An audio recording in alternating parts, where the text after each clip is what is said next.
Hi అండి, ఎలా ఉన్నారు అందరూ? మనం ఇప్పుడు ములక్కాయలు టమాటా కర్రీ చేద్దాం. చాలా ఈజీగా కొత్తగా వంట చేసే వాళ్ళు కూడా చేసుకోవచ్చు. ముందుగా స్టవ్ పైన గిన్నె పెట్టి ఆయిల్ వేడి చేయాలి. తర్వాత జీలకర్ర ఆవాలు వేసి మంచిగా వేపాలి. చిన్నగా తరిగిన ఉల్లిగడ్డలు అలాగే పచ్చిమిర్చి కూడా వేసి కొంచెం సాల్ట్ కూడా వేసి మంచిగా ఫ్రై చేయాలి. అవి ఫ్రై అయ్యాక కొంచెం పసుపు వేసి కలపాలి.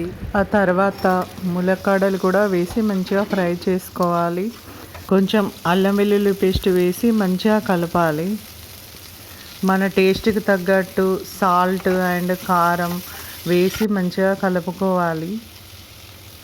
ఉప్పు కారం వేసాక కాసేపు మంచిగా ఫ్రై చేసుకోవాలి. మంచిగా ఫ్రై చేసుకున్నాక చిన్నగా తరిగిన టమాటో ముక్కలు వేసి మంచిగా కలుపుకోవాలి. మూత పెట్టి టమాటోలు కొంచెం మంచిగా ఉడికే వరకు ఉంచాలి. టమాటోలు మంచిగా మగ్గిన తర్వాత ఒక చిన్న గ్లాస్ వాటరు పోసుకొని మంచిగా కలుపుకోవాలి. ఇలా కొంచెం సేపటి వరకు ఉడికిన తర్వాత కొంచెం కొత్తిమీర వేసుకొని దించేయాలి.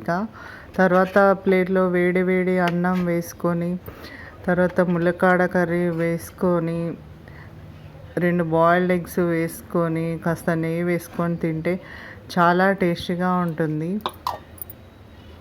చాలా బాగుందండి. మీరు కూడా మీ ఇంట్లో చేసుకొని టేస్ట్ చేయండి. వీడియో నచ్చితే లైక్ చేయండి, షేర్ చేయండి, సబ్స్క్రైబ్ చేయండి. Thank you.